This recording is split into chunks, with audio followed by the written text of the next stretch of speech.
Here I am, climbing up, feeling great, getting love. Here I go, risk it all, be worth it now, and that's for sure. Watch me as a Rocketeer. All right, welcome everyone to Fight Talk Down Under, episode 16.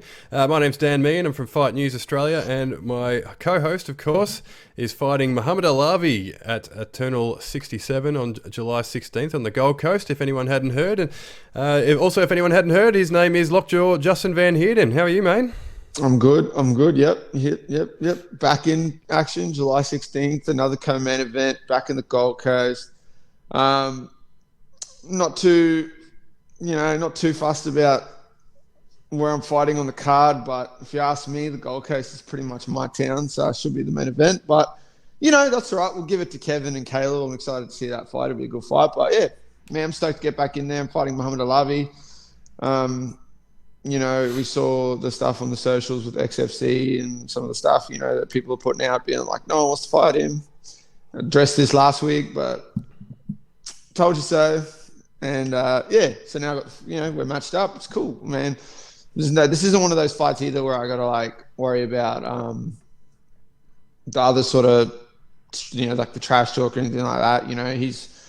From what I've seen, he's not that type of dude. And, the dealings that I've had with him, he's always been super cool, super respectful. So, not that I care, because I'm all, if you want to take it there, we can take it there. But, it hasn't worked out for some of the other dudes. But, respect to the dude. He's dangerous. He's 7-0. He's beat some quality dudes. So I'm excited for the matchup, man. I'm excited to go out there, test myself against another dangerous dude, and go out there, do what I do, keep the momentum going, win this fight, be my third fight this year, hopefully another finish, and then it's pretty simple. What's next? I'm fighting for the Eternal featherweight title.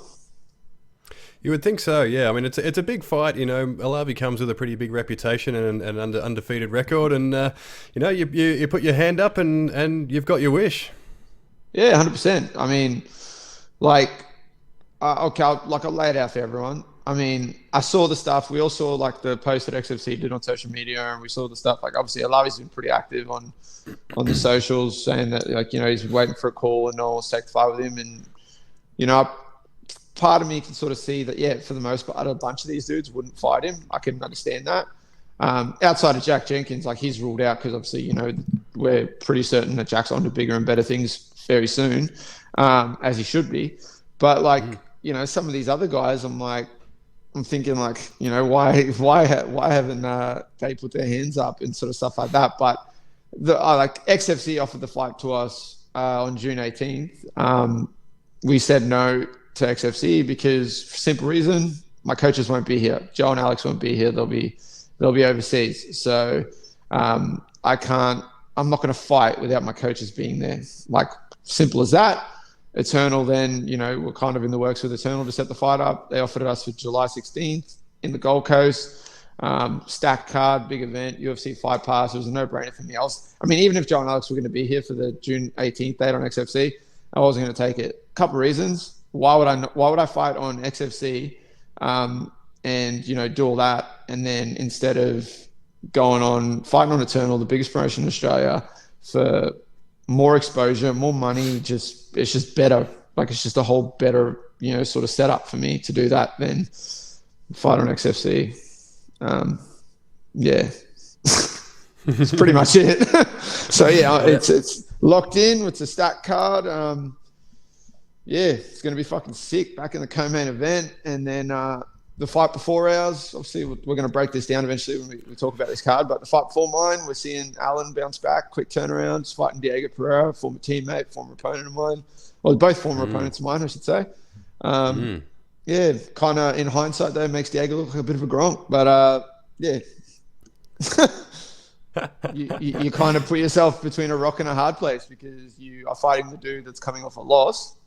And now if you lose to that dude, he gets some momentum back, takes a step forward, and fuck, mate, you're irrelevant. You could have taken a fight with myself or Alavi, and that's a lot more to gain, a lot more traction, a lot more momentum. But hey, that's not for me to sort of tell these people. I'm sure they're smart enough to figure it out for themselves. Yeah. Yeah, look, without getting into it too much, it's still a fun matchup with those two, 100%, and 100%. hopefully, Philpott comes with a pretty big reputation to Eternal. So yeah, hopefully for Diego's sake, we love it. We love Diego. He's a great guy. So hopefully it all works out for him. Yeah, obviously, I called Diego out because, like I touched on, he decided to go on a podcast and slate me a bit. So I was like, all right, and then he was sort of sitting cage side Eternal, so I couldn't really just be like, oh fuck, not say anything. So called him out. Yeah, and I said my piece then. I said, if you want it, you want it. If it doesn't make sense to you, if you don't want it, that's on you. I'm always going to get another fight, and I got another fight. I got Muhammad Alavi, so it's going to be awesome, guys. Tune in, UFC Fight Pass. I'm going to come do work. He's going to come do work, and I can tell you one thing: the fight's not going the distance. Yeah, absolutely. It's going to be a good one. And we didn't come here to talk about Eternal 67 though. We are in fact here to talk about Eternal 66. And we do have a fan question to cover off as well at the end. But before we do, there's a bit of local news to sort of cover off. There's quite a few sort of fight announcements for the Anzac fighters to go through. So I guess we'll break them down. We'll, just in case anyone hasn't heard, we'll go through them all and sort of break down what they all mean. So I guess the first one, it hasn't been an official announcement yet, but it's the sort of the talk on social media is that Whittaker versus Vettori is going to be rescheduled to September 3 in Paris. But both fighters have sort of mentioned it. We don't really know how legitimate all that is. It hasn't been anything official, but it looks like that's shaping up as a big card there on September 3. Yeah, I'm interested to see how that's going to pan out. They're going to Paris. There's some cracker fights that they're already talking about. From memory, I don't know if they've announced anything yet for Tom Aspinall, but surely you chuck that dude on a European card as well. You would think so. Cyril Gane versus Tai Tuivasa that's been talked about. If we can get sort of Paddy on that card, Molly, these sort of superstars, and bank on that from these sort of European and sort of British superstars. But yeah, the Whittaker Vettori fight, I want to see it. It'd be a good fight, it'd be obviously Vettori's sort of, he's handy, and outside of the fights with Izzy, he's kind of, he's shown that he's a dangerous dude, and he's just going to, keep progressing forward. The dude's committed to winning a title, same as Whittaker. He wants his belt back. And I think for Whittaker too, it's a weird one because it's like he's got to keep fighting these contenders, and then eventually he's going to run into Adesanya again. But it's kind of like a Colby Covington situation. I'm pretty sure Whittaker beats everyone in that division except Adesanya. He's just going to keep knocking these dudes back, and then he'll fight Izzy, and it's like, okay, knock these dudes back and then fight Izzy, and it's like, fuck that, because you're not getting to the fucking title fight with Adesanya unless you can get past Rob Whittaker or string some wins together over some other contenders. Yeah, that's right. I guess Whittaker's, like you say, is like Colby's 0-2 against the champion, so he's got to make himself undeniable to get a third crack, really, doesn't he? Let's be realistic about this. Whittaker fighting Vettori, and the timing of it, that's why we got, Cannonier coming off a win over Brunson. The only reason Cannonier's fighting Adesanya really is just a timing thing. If there was a quick turnaround for Whittaker and he won that, won a fight, and then, you got and he's coming off that win, and then you got Brunson and Cannonier fighting, guarantee you they would have done Cannonier's the winner. They would have done Cannonier versus Whittaker to see who fights Izzy. It's just so it's kind of that, but it's a fresh matchup. So there's so much happening, but this is a crucial fight for Whittaker and Vettori, and I'm keen to see it. Absolutely. And also another one that sort of, I don't think it's been officially announced yet, but one that's been sort of talked about on social media is Kai Kara France versus Brandon Moreno. Is actually a rematch, but this time it'll be for the flyweight title. It's been interim, yeah. So it's been mentioned for UFC 277 on July 31. Yeah, so from what I can see and from the people I've spoken to, it's pretty well locked in. From what I can see, we haven't officially heard that it's put together or locked in, but I think they announced the projected card. They've got Pena Nunes and all that sort of shit, but I think we're still waiting for them to confirm it. But that's an interesting fight. Obviously, Moreno's got a win over Kai. He's former champ. He's obviously gone strength to strength since that fight. So it was Kai Kara France. He had some hiccups, and then since then he's just fucking smashing dudes, running through people.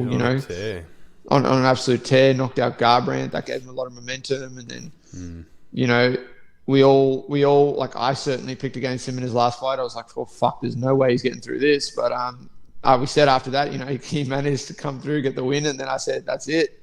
I'm on the train for life now. I'm not picking against Kai Kara France ever again. Dude, the fucking beast.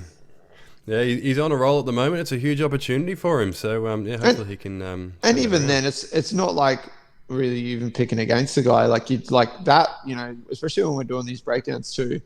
I'm trying to keep it as like pure, like independent, sort of from a fan point of view, fan of the sport, fan of fights type of view. And I'm looking at it on paper. It's just a fucking rough matchup. But fuck, didn't he go out there and just kill it? He did, yeah. We talked about it on, at the time. It looked a terrible matchup on paper, but he just, like you say, he rose to the challenge and he did a great job. So we're more than happy to eat humble pie on that one, and 100%. That's what we do. We break down fights. We sort of give our thoughts on how we think it's going to play out, and we take the good with the bad. We're not going to hit a home run every time, unfortunately. No, 100%, man, and fucking. I know how Kai Kara France feels. Let me just tell you that. I understand. Yeah, absolutely. As a man who's been written off once or twice before. Yeah, nah. So yeah, I'm on the train, Kai. Let's go get that interim belt. Yeah, but we talked about this off air during the week. It just sort of makes it all the sweeter, just feeding that humble pie to the to the doubters, doesn't it? Oh, 100%, man. Like it's like I said to you, kind of like we said, like when we spoke about it. That's, man, like. Part of me is like, fuck, I feel so disrespected. But then the other part of me is just like, fuck, man, keep going, because it's only going to just make it that much better when I keep winning. Absolutely, it does, yeah. It's just, it makes it all the sweeter, doesn't it? Oh, this the whole thing. Like, it's just, yeah. And the best part is it's not so much like, because the sort of everyday sort of fan or like people that just sort of tune in and watch the sport. That's not the thing. It's the people that are like invested in the sport when they make those picks and sort of things. And then you're kind of like, holy shit, like you should know better. What were you thinking? Like you have access to all the information. You're actually invested into the sport. Like, fuck, what were you thinking? And those are the ones where I'm like, oh, okay. Absolutely, yeah. Apologies also before I was just pouring myself a whiskey. I think I told you off last week for opening a can sort of right next to the camera there, but I think I've just gone and done the same thing. So, yeah, there you go. If anyone has any whiskey recommendations, by the way, just send them through. Send them in. Lockjaw's is a whiskey whiskey connoisseur as well. So I'm not going to call myself a connoisseur. Actually, I'm a bit of a sook really when it comes to it. I don't like Scotch, but I love a good sort of Irish whiskey or Japanese whiskey or something. So if anyone's got anything up their sleeves, I'm all ears. Yeah, love some whiskey, and tell you what. Volko's turning me into a bit of a coffee snob too, guys. So don't be coming at me with some whack ass coffee either, man. If you're fucking gonna talk about coffee, it's got to be like that upper echelon type shit. Oh god, there you go. You're one of those now. I might as well just move to Melbourne. I'm at that point now when it comes to coffee. Yeah, you should. This is the coffee snob capital of the world. Oh, well, I don't even drink coffee, so I don't even know why I live here. There's baristas there that get paid like 120 grand a year. Let me just tell you that. Yeah, it's a lucrative business down here because everyone's coffee mad. I don't know why. It tastes like shit, but each of their own. Yeah, so this is Fight Talk Down Under. This isn't Beverage Talk Down Under, but that was a bit of a sidebar there, but.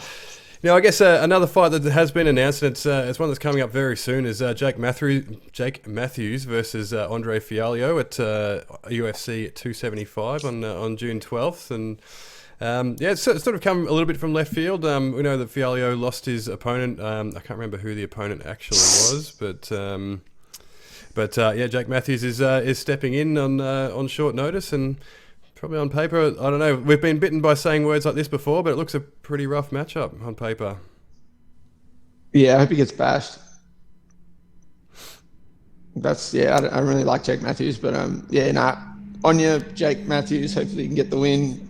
credit to I'll give the dude the respect, stepping in short notice. Like, that's cool and all, fuck yeah, like that's dope as from that point of view. But bro, I hope you get bashed. That's all I have to say about that dude. Fuck that dude.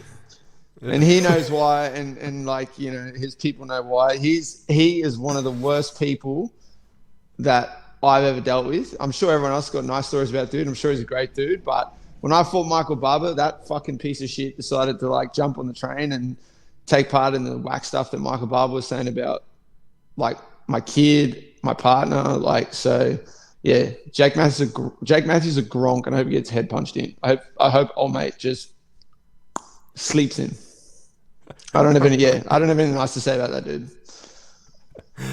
There we go. Yeah, so yeah, I got absolute donuts there on the on the breakdown, but yeah, there you go. So yeah. So first round KO, and it's not going to be Jake getting the KO. It's going to be him getting KO'd. Just have to clarify that, guys. Yep. There is a prediction, and we'll have more on that in Fight Week, which is only going to be probably next week's episode. So we'll break that one down in great detail, and yeah. I'm sure Lockjaw can think of some nice things to say about Jake Matthews between now and then. Oh no, 100%. When we talk about it on Fight Week, I'll give you like an independent breakdown. But speaking for myself, that's just how I feel about that guy. Yeah, right. And also announced for UFC Fight Night 208 on June 26th, that's Australian time, is Carlos Yulberg versus Tafon and Chukwi. So that's yeah, it's another fun matchup, actually. So, yeah, nailed it. That's good. Fuck, man. I wasn't even going to try and say that. I was like, all right, let's just leave that one. I think I should drink whiskey every week, to be honest. I think that sort of flowed a lot better. 100%. Yeah, it's good to see Carlos back in there. It's a cool matchup. Obviously, Carlos coming off a win. I think old mate, he's coming off a loss. It's an interesting sort of matchup for Carlos, because it's not like a matchup where it's like overly like a crazy step up, or he's putting himself at like a major risk. Obviously, you got to respect the dude he's fighting. He's dangerous, and a light heavyweight, it's the same sort of thing. One punch, shut the lights out. Next thing you know, you're fucking 10 toes up to the ceiling, going, "What the hell happened?" So, obviously, he's got to be on point. But I think with his style, the way we see Carlos fights, it's a very good matchup for him, and I feel like he's going to be able to do much the same sort of work that he did in his last fight. Fight from range, stay relatively safe, and just kind of like do his thing. Absolutely, yeah. And Chukwi is a dangerous guy, but like you were saying there, he kind of he sort of plays into the strengths of Carlos Yulberg. So yeah, it is a good stylistic matchup for Carlos if he can get it done, and he can avoid the the inevitable danger that Chukwi will put him in. Yeah, no, 100%. So it's going to be cool to see that sort of play out and see him hopefully take another step forward on his sort of journey. Absolutely. And another announcement that came through during the week was Rob Wilkinson versus Victor Pesta for PFL 4. It's the second round of the tournament there. It's on June 18th. That one goes down. It looks a good matchup for Wilkinson. If you remember, Victor Pesta got absolutely flatlined by Omari Akhmedov in the first round of the tournament, and it seems to be a good draw for Wilkinson. I think it's a matchup that he can really show out on, and he can bank those points. He's got the 5 points from the first round of the tournament, and it's a big opportunity for him to bank enough points to get himself through to the playoffs. Yeah, 100%. And it's quite interesting to me that it's like, because it's pretty quick turnaround for both dudes, and especially old mate after he got absolutely flatlined. Meanwhile, it's not like he got absolutely starched, and then it's a bit of a quick turnaround. He's fighting again June 18th, and then for Wilkinson, he just went out there, did work, took like pretty much no damage, come out all sweet, just running around America, playing around in the snow, eating snowflakes, eating food, just being a general just loose unit. But obviously the guy's in shape still. He's not damaged. He's not compromised.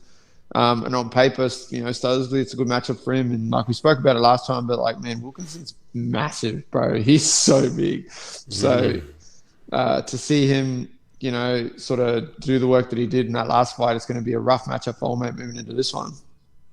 Absolutely. And we've said it from the start, Wilkinson is the dark horse in this PFL tournament. This guy's going to be a real problem for people to deal with. And with this matchup, it's he's got a big chance to get himself through to the through to the playoffs. Yeah, and I feel like the finish, obviously the more points for finish, but I feel like it's not out of the realm of possibility. It's sort of significantly more possible that he can get a first round finish in this fight.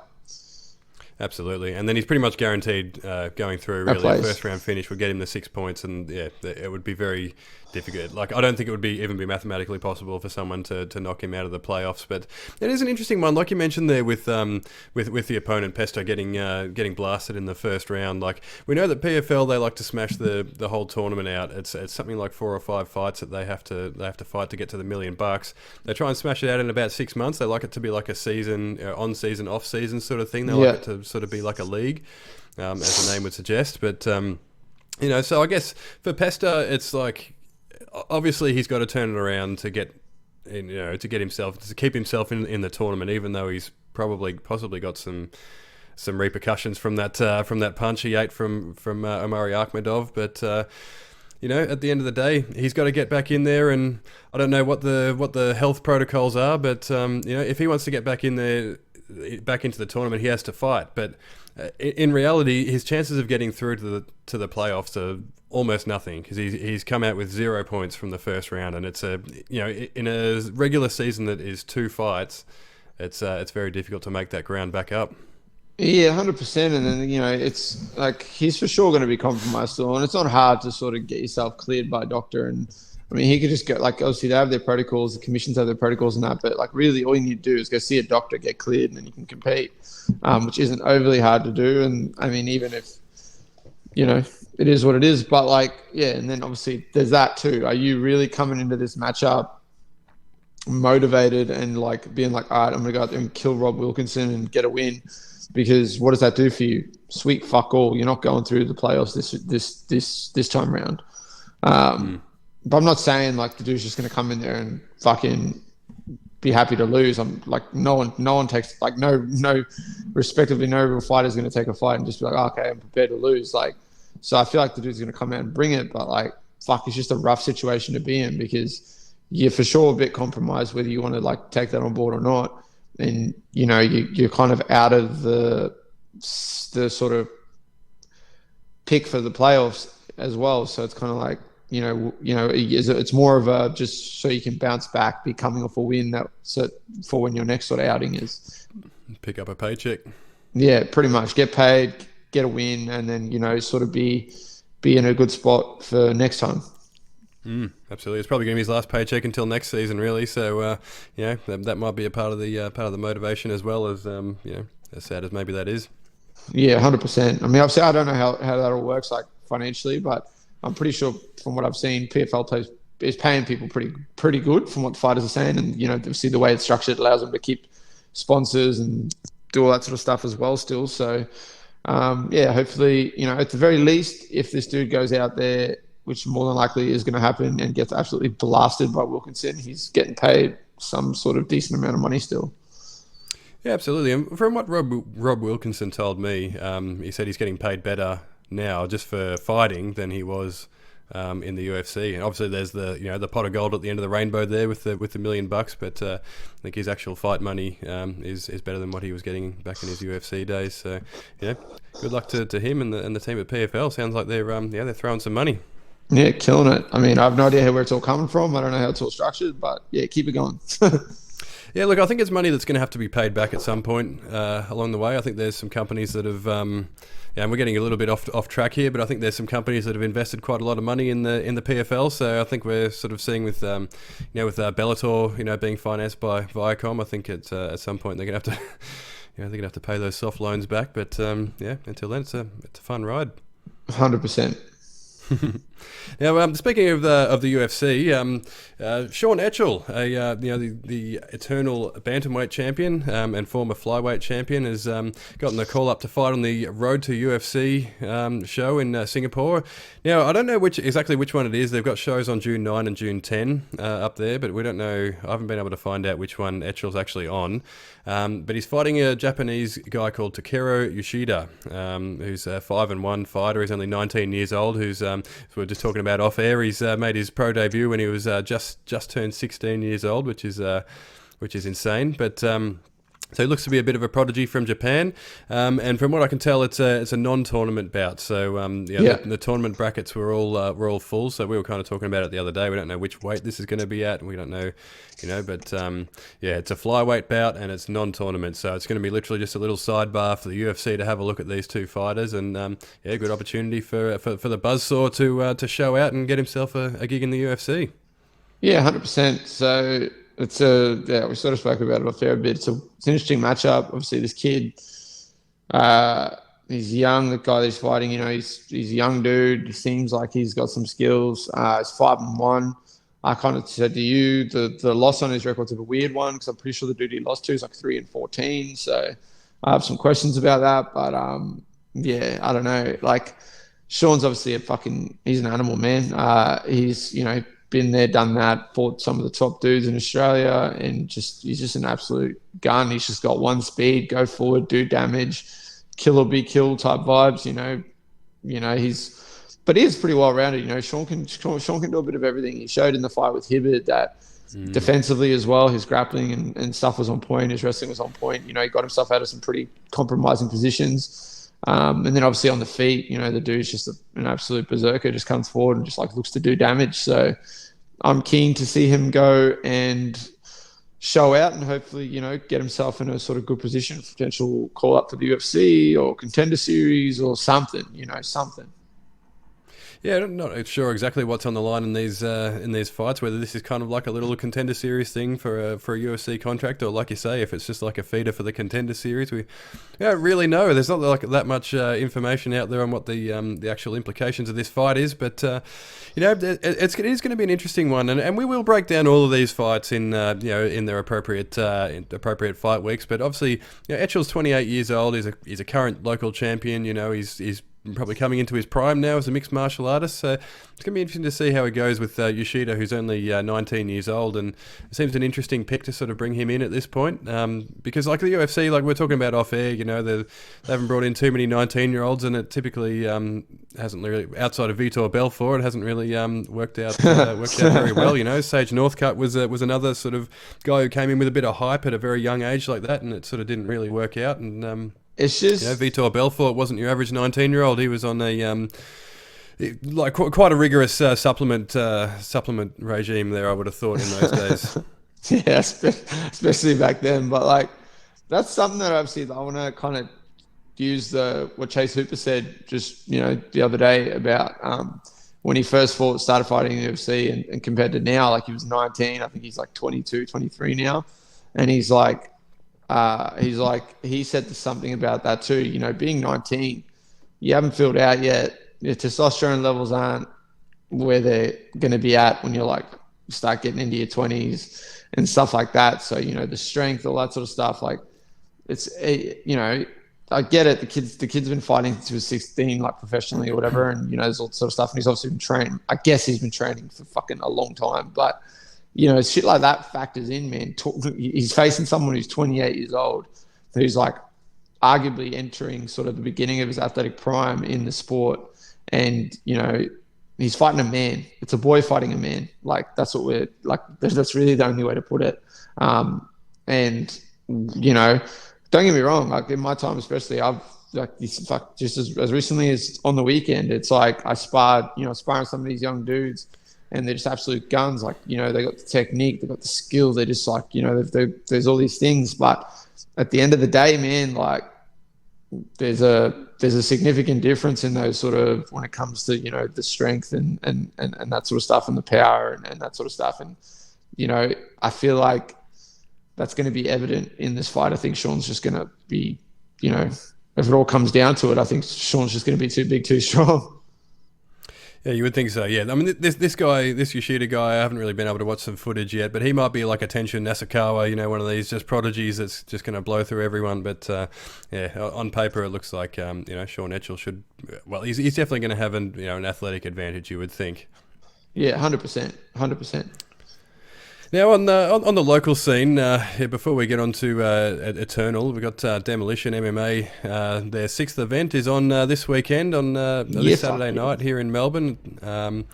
at Sporting Club Italia in St Albans for anyone who's in Melbourne. But I was in the building for Demolition 5. It was a really cool event, and I'll be in the building again for this week's one. And there's only one pro fight on the card. It's a young bloke called Jack Lyons who's taking on Abdallah El Tagani, who's probably a recognisable face from Eternal.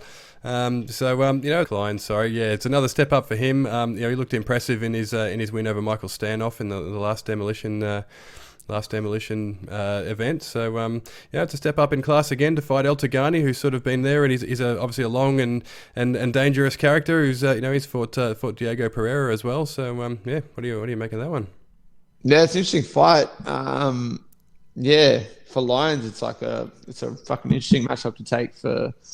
To step up to sort of fight with Abdallah. I mean, he's obviously a bit more experienced. He's very tall, very long for the weight class. His striking's unorthodox. His timing's unorthodox. He throws a lot of stuff off beat.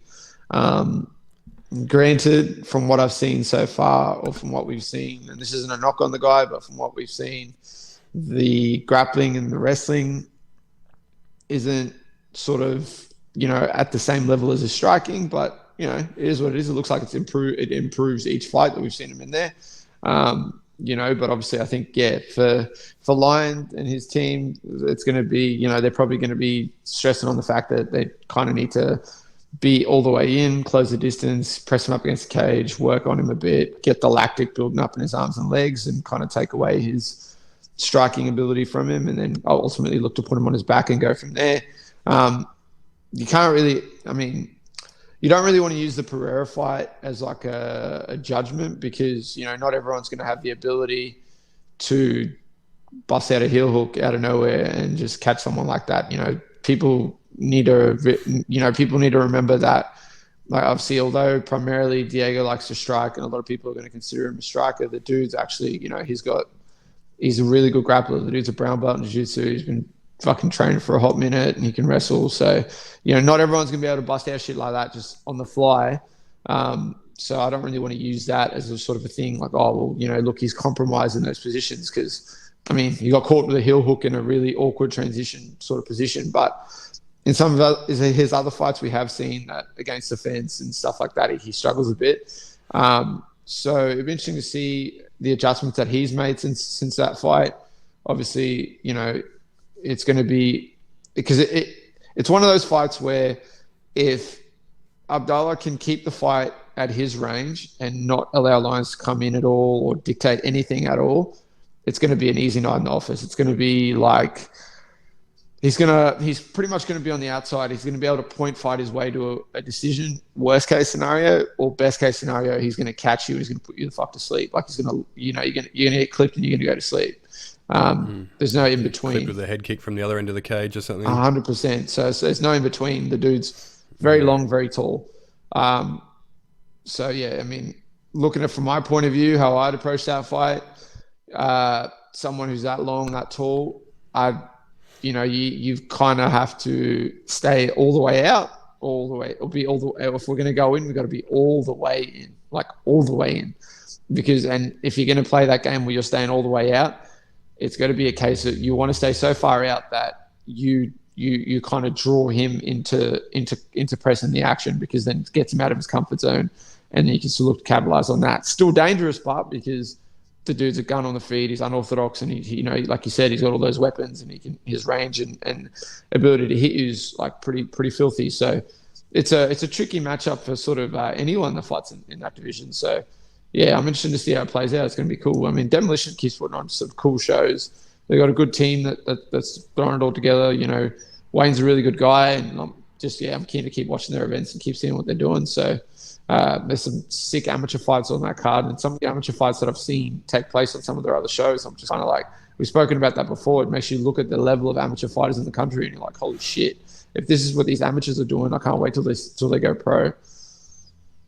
Absolutely, yeah. Like I say, Wayne, the promoter's a great guy, and the card last time around was exceptionally well matched. Like there was just no mismatches in the amateur card, so yeah, they're always one to watch. And for those who aren't going to be able to watch the fights, the results will all be on Fight News Australia. I'll be putting them up in short order after the event, so keep your eyes peeled if you're not going to be in the building. Well, hopefully you don't have too many whiskeys, bud, and then like we kind of lose track of the results and. But yeah. I'm sure that won't happen. These are legitimate concerns, but I will try and keep some professionalism. I'll stay away from the whiskies until potentially after the fights and everything's all recorded and put out there. But speaking of being all the way in, we're about to get all the way in on Eternal 66. We've got a little bit to cover off there. We'll sort of do the main fights, but before we do. Your teammate Amina Hadeya's back in action once again, this time against Jasmine Nikora. I wanted to ask you, does she ever take a week off, or should we just break down her fights every week? No, mate. She is an absolute savage. 4th fight in like 10 weeks, and I can guarantee you she's going to go out there, do her thing, and then don't be surprised if she's fighting alongside me July 16th. Like, it could happen, Can she hold out for that long? I don't know. I don't know. She might have to just force her way onto another card. Yeah, one of my or something. Yeah, something. There's XFC June 18th too, so who knows? She might end up fighting on that. It seems like no card and no person is safe at the moment from her. Like one of my other teammates sort of said, she's a bit of a card gremlin. She's like Gollum from Lord of the Rings. As soon as like a card pops up, she's kind of just there, just trying to get at it. Yeah. So she's an absolute savage, man. I'm keen to see her fight again. So it's gonna be hectic to see her fight again. Back on Eternal, fighting over in Perth. Going into someone else's backyard again and looking to do work. And obviously she's got a chip on her shoulder considering the decision of the last fight. So yeah. Yeah, so it's probably a bad place to be across the cage from her. After that one with a chip on her shoulder. So, and she's a good prospect too. So it's it's good to see her getting after it and getting that experience because that's all it's all really valuable for an up and coming fighter. 100%. Like your amateur careers, we got to just get after it, and that's what I said to her. I was like, I mean, regardless of the result of the last fight, your amateur career, you're out here just getting the experience. You just got to keep fighting. Like we kind of said, I see her and Selena fighting again, and then when you do fight again, you're going to have that in your back pocket, knowing that you beat her. She knows that you beat her, and she got kind of like got away with one there. But it's just, and then you might get lucky enough to do it when you're both pro, and then that's when it really matters. So, I mean, but yeah, she's getting after it, man. She's training hard. She's fighting all the time, trying to stay busy, trying to get the experience. So that's what you got to do, man. Like I had nine or something amateur fights before I went pro. So, and you're seeing these people that are competing on IMMAF and all that sort of stuff, all these organizations where they're fighting like multiple times in an event or whatever. It's all going to add up and it's all going to benefit you in the long run. Absolutely. Is with Joe and Alex over in New Zealand, are you in the corner or who sort of goes over with her? That is a good question. I probably should have asked that before. I unfortunately will not be there. I have some other commitments that have like ruled me out, but I would have loved to have gone over to Perth, been there watching her punch someone in the face and be like cage side for it, but I'm ruled out. But that is a good question. I'm sure Joe has organised nothing but the best in his absence. I'd expect nothing less from Joe. So yeah, that is a good question. That might be a good follow up for check my social in the next couple of days, in the next day or two, and I might have an answer for you. I'm sure. You might be on a plane to Perth. Yeah, who knows? Who knows? Joe would be like, "That was your job, Lockjaw. What are you doing?" Yeah, he might call me. He might see this, call me, and then he might tell me that I'm going to Perth. Who knows? We'll see. We'll see. There you go. But she will have someone, hopefully, in her corner. That'll probably be helpful.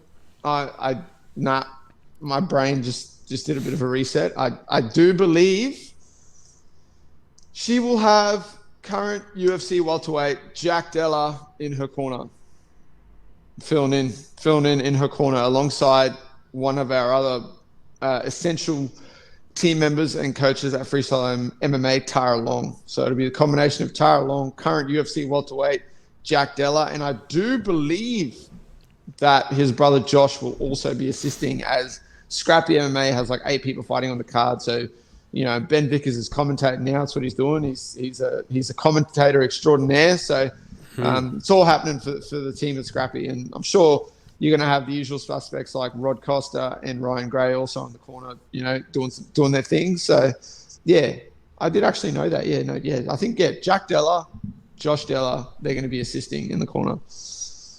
Absolutely. Well, that's a solid stand-in there in Jack Della. So that's not bad at all. And Ben Vickers has got his hands full with the commentary now. I thought Ben 10 might have got a call back, but Ben's taking the reins there. Yeah, Ben Vickers, he's out here commentating, he's out here promoting, he's out here coaching UFC fighters. The guy's just doing it all. Yeah, man of many talents.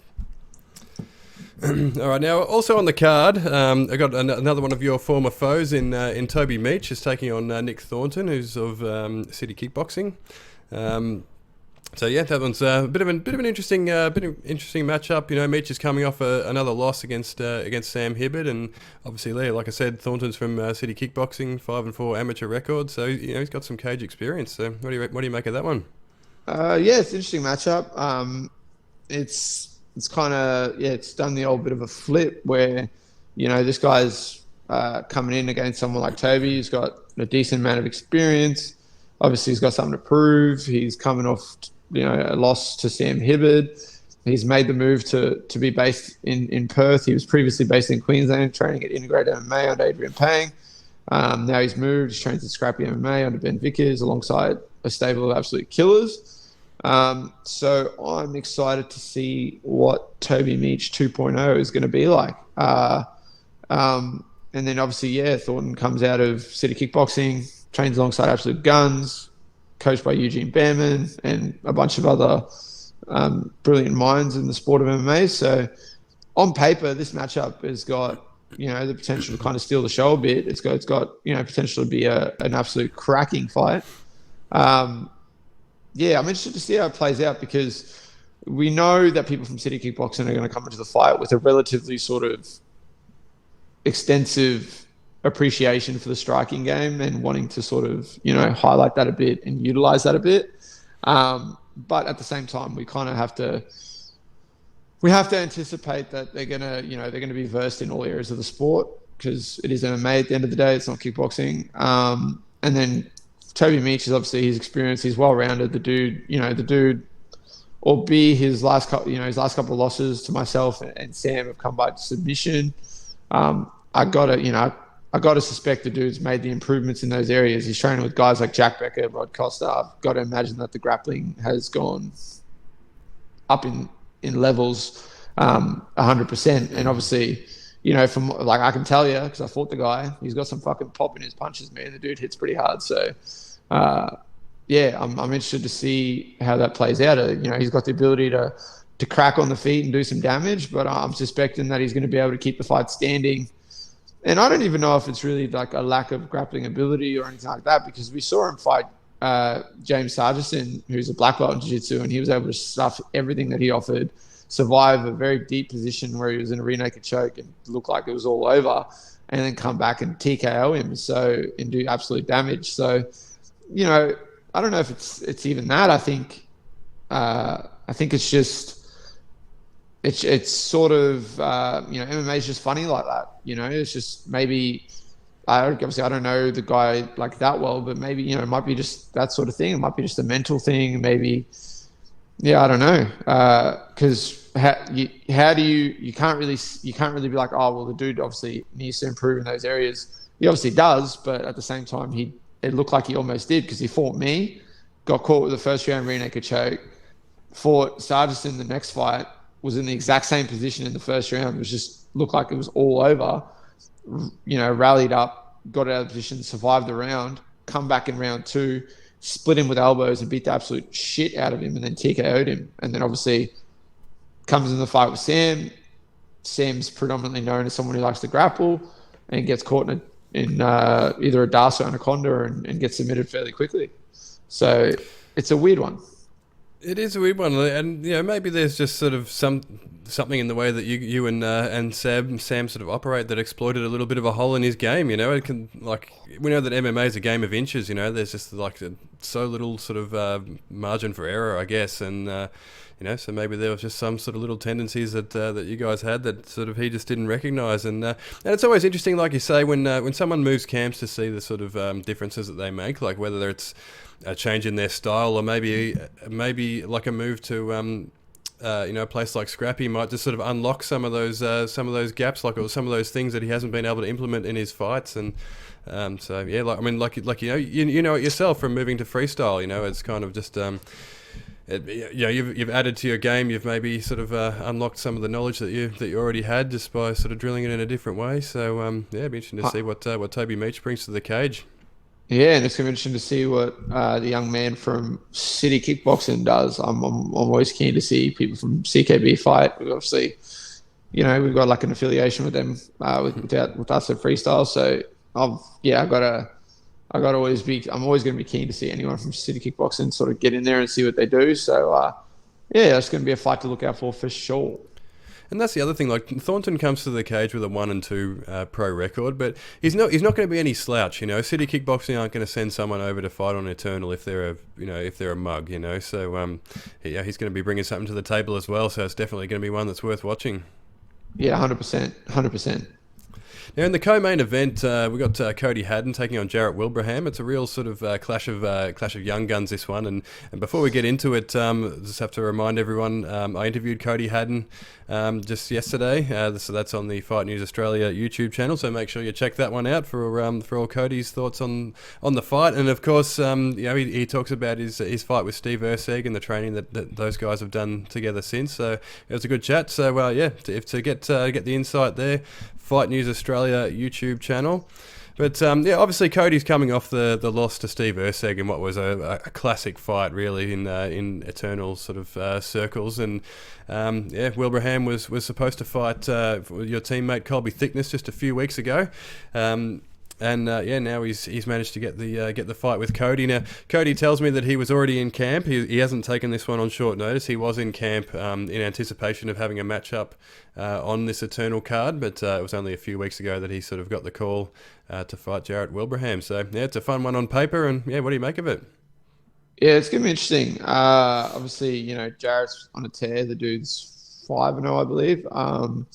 And then obviously, Cody's coming off the loss to Erceg, but prior to that, the dude's just done work. He's talented. They're both super talented young dudes. It's an interesting matchup. It's my pick for fight of the night, and like an absolute barn burner of a fight. And obviously, if you look at Cody's fight with Erceg, it was like, holy shit. I mean, that fight was dope, and like both those boys, had to like scramble their ass off, and there was some crazy, sort of back and forth moments, and obviously, it was a cracking fight. But the sort of thing for me with this fight that kind of makes me lean, if I was to sort of make a pick, makes me kind of lean a bit more to Wilbraham, is the fact that I think Cody's too small for bantamweight. I think he's very small for bantamweight, and he might be one of those in between where might be a bit small for bantamweight, but a bit too big for flyweight. I'm not really sure. If he's like in between, I'm not sure. Kind of, but it just seems like because Erceg obviously fought at flyweight. Then when they fought, he came up to bantamweight for Cody at bantamweight. I'm pretty sure, and he just looked heaps bigger than him, like heaps bigger. When they were sort of in there. Tell me he doesn't cut a whole lot of weight to make bantamweight. So yeah. So I don't know. Like, I mean, he just seems like for the weight class, like, and because I'm looking at some of these other bantamweights, and obviously if you look at Jarrett, like he's quite tall, quite long himself, and obviously I training with Colby. I mean, Colby's a monster, man. Like, so I look at him and I'm like, holy shit. Like, and some of these other bantamweights that you got out there, like Sean, Edshaw, and that, like some of these dudes, man, I'm like, fuck, like. There's some decent sized bantamweights out there, and someone you look like for obviously now, like until recently, like Sam Hibbert, that dude fought a bantamweight, man, and he's taller than me. I'm pretty sure. Like from memory, I think he's a bit taller than me. So, some of these bantamweights are are quite big, quite solid. And so it's I think that's sort of the only sort of drawback in this matchup is maybe the size discrepancy is going to play a factor, because skill wise both guys are super talented, both guys are well rounded. And then Jarrett's obviously quite long. Cody's, I think, a bit more explosive. So it's going to be interesting to see sort of how that lines up and see how much of a difference the size factors into it. And especially moving forward, for both guys, this is an interesting matchup, because if Jarrett wins this fight, it's not out of the realm of possibility to talk about him fighting for a vacant bantamweight title, or against Sean Etchell, or whatever. We don't know. We don't know what's happening with that. But for my money, the dude's got to fight for a bantamweight title after this, then, because he'll be 6-0 or some shit. So, and then for Cody, it puts him right on track to get back into the discussion to progress forward in the division. But moving forward and what's ahead, there's some tough matchups ahead for either guy if when they're coming off this win. Because there's some people lurking in the division, man. You got guys like Jesse Medina, he's dropping down a bantamweight. I seen the other day, Rod Costa posted a photo and said, with the caption 135. So if you talk about Rod Costa going out of bantamweight, man, there's some crazy matchups. I would be surprised. He looked pretty miserable when he was trying to make featherweight last time I interviewed him. So yeah, that would be a big jump. Well, he said from what I've sort of seen, he seems confident that he can do it. But if he actually gives himself a camp rather than taking fights on short notice, he could probably do it. That's it. And obviously, I'm looking at the dude's body wise, body comp wise. I mean, it's not like he's coming in at featherweight, fucking ripped up, with an 8-pack, fucking just shredded to the gills. Like, the dude carries a bit of body fat, so maybe he can make bantamweight quite easily and come in shredded, coming in there shredded and dangerous. So who knows, man? Bantamweight's an interesting division as well, So for both these dudes, it's a crucial matchup, and it's going to be an interesting sort of one. Like I said, it's my pick for fight of the night. It's either going to be 3 rounds of just back and forth madness with both dudes just getting after it, or it's going to be a very quick first round finish to either guy. Just someone's getting clipped and put away. I don't see this fight kind of going in, but there's no sort of in between for me. I don't see the guy getting off like a slick submission or anything like that. I feel like it's either going to be a quick TKO to either guy, or we're going to see a back and forth fight for 5 rounds. 3 rounds, sorry. Yeah, absolutely, and both guys have signalled their intention to fight for the bantamweight title in the event that they win. So in their interviews this week, they've both called for a title shot. So it's everything on the line, really. Yeah, it's interesting. And that's what you want. You want 2 guys that are motivated, know what they want after the sort of fight that they're going to get into, and that's hopefully going to shine on the night. Yeah, exactly. In the main event, we've got Jack Becker, the Eternal lightweight champion, taking on Aiden Aguilera. Now, these two have fought before just last year in Coastal Combat, and ended up being a pretty one-sided beatdown, if you recall. But I'm told that Aiden was actually injured going into that one, so it'd be kind of interesting to see how the fight sort of plays out this time around. But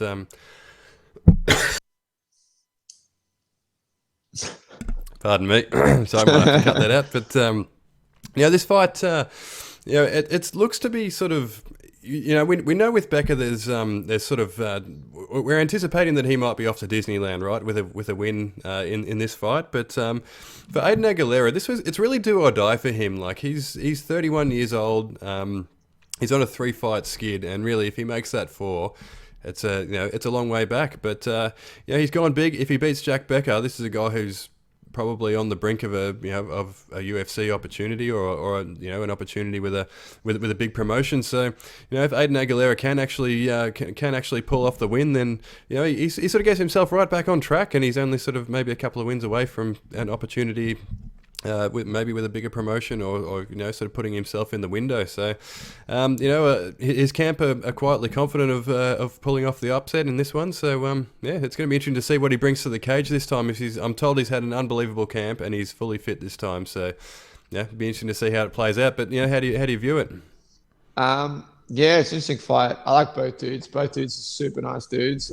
They're both guys that I don't have any drama with or wouldn't mind seeing either dude go out there and get the win. Becker's an absolute beast, man. He's just gone from strength to strength. That fucking Dan Hill knockout and then the submission to Mumford, the dude's just, yeah, he's killing it. And obviously, yeah, he just looks better and better each time he steps in there. And then obviously Aguilera's, the dude's experienced. He's got some experience behind him. He's dangerous. He's got a black belt jiu-jitsu. He's got like a few knockouts as well. I'm pretty sure I think he's got like out of his 8 fights. I think he's at eight wins. There's like 7 finishes or some shit. So, that speaks for itself. The guy puts people away. Well, with a nickname like the premature finisher, if he hasn't got knockouts on his record, then that's concerning. Yeah, 100%. So, and I got to see Hadden at the last Eternal when I fought. He was sitting in the sauna with one of his boys who was cutting weight.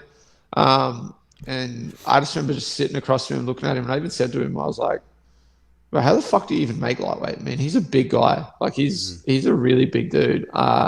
He looks like he's like carrying a bit more muscle mass at the moment. He looked like he was in great shape when he was there. So, be interested to see if he's healthy, he's in shape. He looks the good. So hopefully he comes out there and brings it. He's healthy and can sort of compete at the highest sort of level and at the best of his ability. And we know Jack Becker's going to come in shape, ready and ready to sort of, get another finish. So there should be a cracking fight. Is it going to be a Dimp Skillies, Josh Coons style fight? No, because both guys are super technical, super dangerous, and have like amazing finishing ability. So I don't see the fight being a slugfest like that or going back and forth for 3 rounds again. I do think that this is a fight where if you're going to jump on Neds, you're going to chuck a bet on. There's going to be a finish in this fight. If someone's getting put away at the moment, I'm kind of like going to lean towards the champ because he's the champ. He's coming off a couple of finishes that were like devastating. But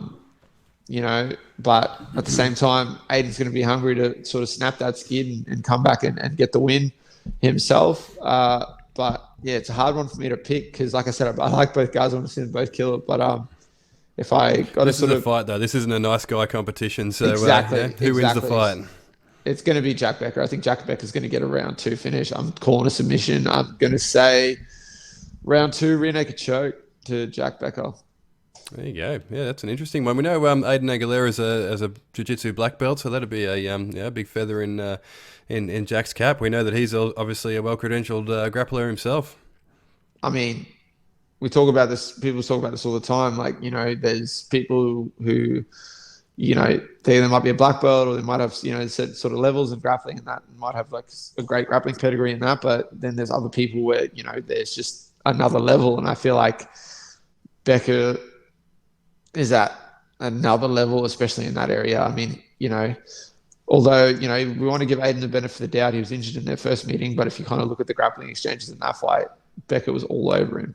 And I feel like a healthy Aiden Aguilera is going to suffer in the same way in those exchanges. So I feel like we're either going to see Aiden land that fucking punch on the feet or that kick or that elbow or that knee and then put Becker away, or Becker's going to grind him out. Round 2 is going to come by. He's going to be more broken down. He's just going to get sapped of energy and he's just going to get finished with a submission.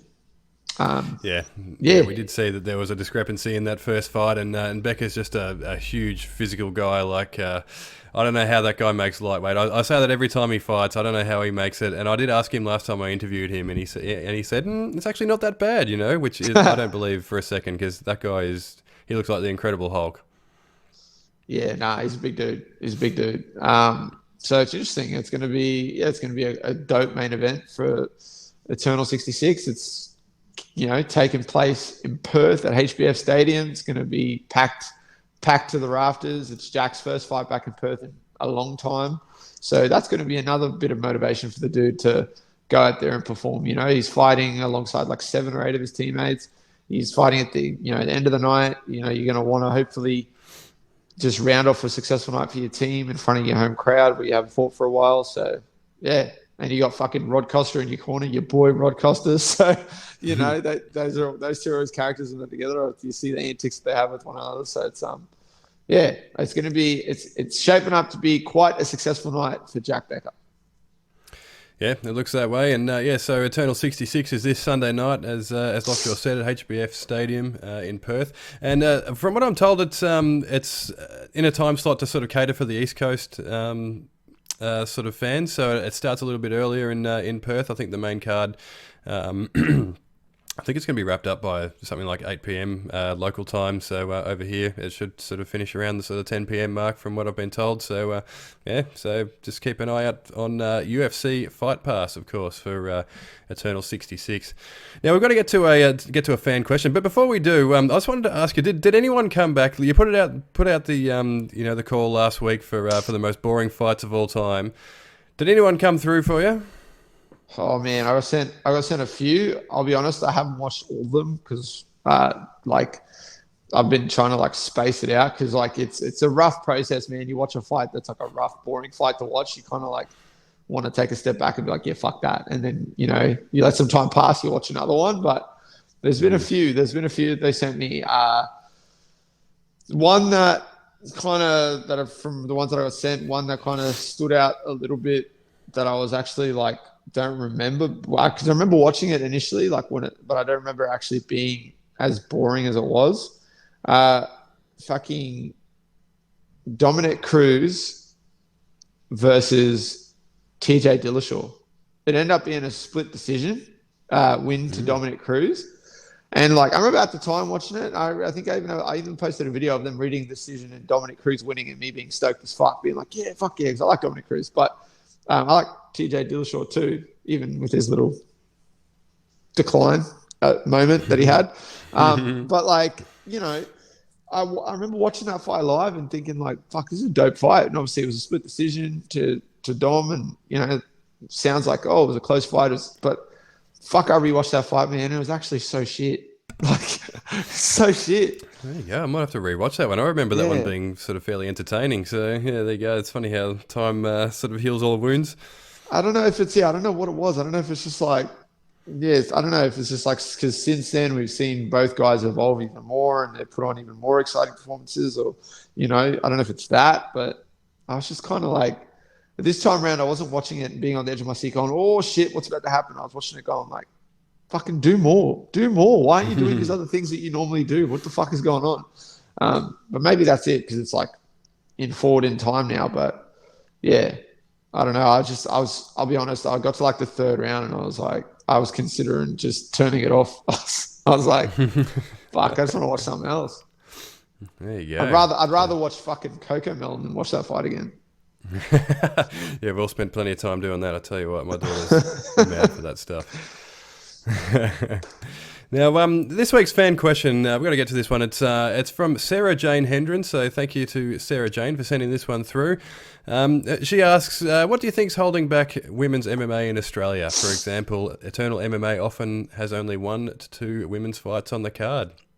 I feel like for me, before we, we sort of dive into this one, I feel like for me it might just be participation, right? At this point, obviously MMA is a sport that's still in its relative infancy, and I think women's MMA at the elite level is sort of further behind because it's just sort of only been introduced in the last 10 or 12 years. So it's probably there's probably not that much of a talent pool to pick from. Obviously guys get into MMA and everyone who does it is either thought about or has actually attempted, to fight in the cage. But maybe for women, not so much. It's still sort of a newer thing for women to get involved in. So maybe it's just a numbers game at the moment. What do you reckon? Yeah, I think so. I think it's it's a combination of the talent pool being smaller. Like you said, the sort of the plateau to get to in the top level to where you sort of want to be and fight the top people, that sort of in itself isn't even as big and as fulfilled full of talent as it should be. But I think that is on the up and it looks like it's going to be changing. Obviously we did speak about earlier in the year that Eternals announced that they're going to look to develop, women's MMA in the region, and look to get fighters from, places like Japan, Thailand, New Zealand, sort of, other areas in the region, and kind of build up their roster a bit and start putting fights in and get some of these sort of international fights happening between people. So I feel like that's going to be a thing. That's the main, because I feel like that is, at the end of the day, that is the thing. It's the talent pool being smaller, and naturally in fighting, I mean, you see people that there is the classic picking and choosing of fights, and people being like, oh no, I don't want to fight, or this and that. And when you have a smaller talent pool, and then, plus all those things with injuries and that sort of shit, where people don't want to fight this person, but they want to fight this person, it's kind of like that, it's pretty detrimental. So I think that those are all factors that play in. But yeah, for the most part, I think that's going to change once Eternal starts capitalizing on this plan to put together some more, women's sort of MMA matchups. And from the sounds of it, with a bunch of international fighters coming here to challenge some of the sort of top, some of our top Australian fighters. It is, like, as a person, a fan of the sport, like, I, outside of just competing in it, I love watching, the women's fights, women's MMA. For the most part, outside of this recent fight with Rose and Carla, man, the women's fights usually are fucking cracking, man. They just get out there and bang it out. Like, it's usually quite entertaining. So, and I got to go back to my teammate Amina. If you watch her fights, she's not in any boring fights. She's out getting after it, man. She's scrapping. So the more of that we can see, the better. And I feel like, there's the opportunities there moving forward. And especially if we're going to talk about Cam and Ben bringing some people in from overseas to fight some sort of Anzac fighters, it's going to be interesting, and it's going to just do wonders. And I mean, so far, look at, Australia's been able to produce some sort of, in boxing and MMA, combat sports in general, we've been able to produce some pretty talented athletes with such a small talent pool already, and it's only going to keep growing and getting better, because it's still early days yet, right? I mean, MMA's only been around, gaining traction with the UFC and stuff like that since the 90s, and then Ronda Rousey kind of put women's MMA on the map and got women to compete in the UFC in a fairly recent sort of time period in that way as well. So let's see where it's at in 10 years. Let's see where it's at in 5 years. I feel like it's going to be, levels better. And I feel like we're going to, and then we're going to be sitting here going holy shit, look at, we're going to be doing these breakdowns, and it's going to be there's going to be a stack of women's fights on these cards, I believe. Absolutely, and we can see that it's on its way. It's going to be interesting to see what Eternal's got up their sleeves, and sort of how they look to sort of develop the women's talent pool. That's going to be it's going to be interesting to see what exactly that entails. But we can see that women's MMA is on its way. The UFC has just booked the rematch of Weili Zhang versus Joanna Jędrzejczyk, and the excitement for that fight is unbelievable. That fight the first time was incredible, and just the hype going into the rematch is crazy. And to think of that 10 years ago, 12 years ago, whatever, that would just be unbelievable to think that people would actually be anticipating a big event that's going to be carried by a women's fight like that. So we can see that the quality of fights is there. And like you say, watching Amina and even amateur female fights and, female fights in the local scene, the quality's there, the quality is improved, out of sight. So as the talent pool sort of broadens over time, more women are going to come to the sport now.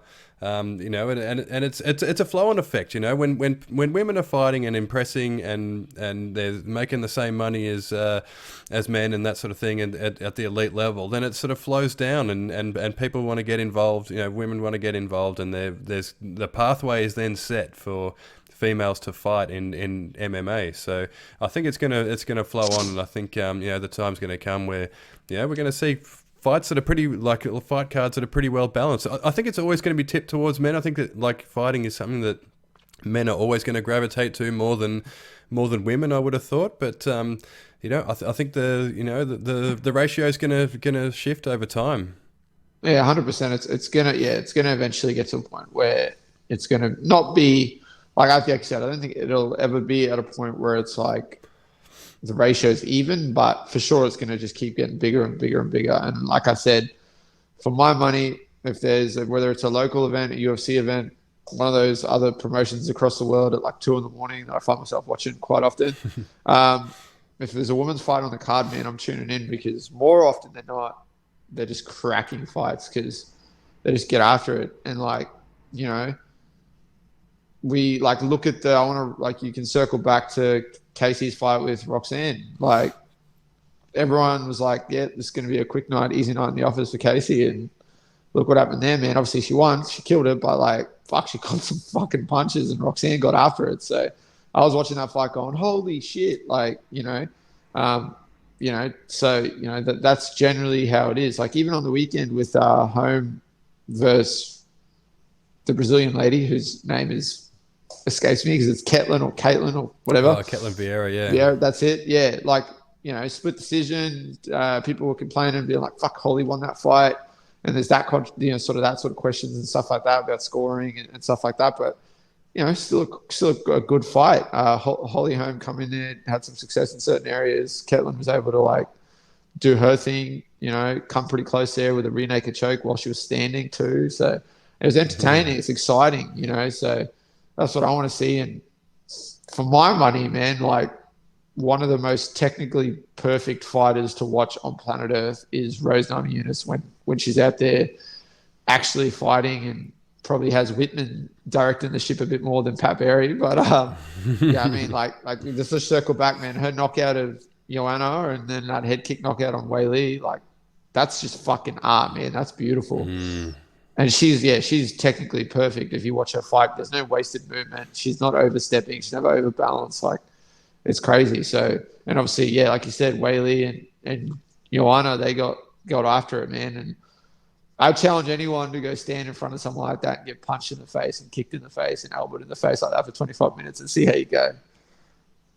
No, thank you. But, you know, I much prefer just talking about fights, which, of course, we will continue to do next week in episode 17, where we'll be recapping all the weekend's fights from Eternal 66. We'll touch on Demolition 6, and we'll cover all the local news and, of course, another fan question. So if you do have a fan question, you do have a question that you want us to cover in episode 17 or future episodes, then you know, our details are below on the screen there if you're watching on YouTube. And so hit us up, let us know. And until then, like and subscribe. YouTube, Spotify, Google Podcasts, Podbean, and Fight News Australia. Lockjaw, what have you got? All right. I said it last week. I say it again. Guys, Mark Zuckerberg, the piece of shit, they got rid of my other Instagram. Help me pump the numbers up on this one. Do me a favor. It's brand new. And, shameless plug. And again, for anyone that hasn't figured out they got a new Instagram, I didn't block you. I didn't delete you. I don't dislike you.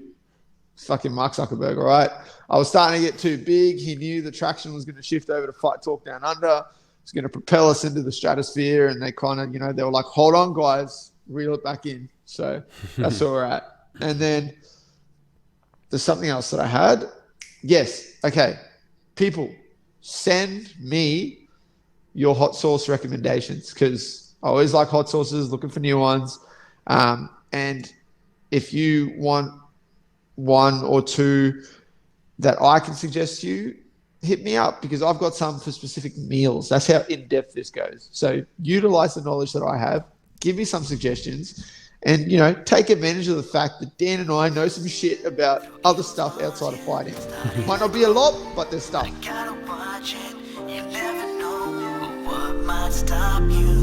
Here I am, climbing up, feeling great, getting love. Here I go, risk it all.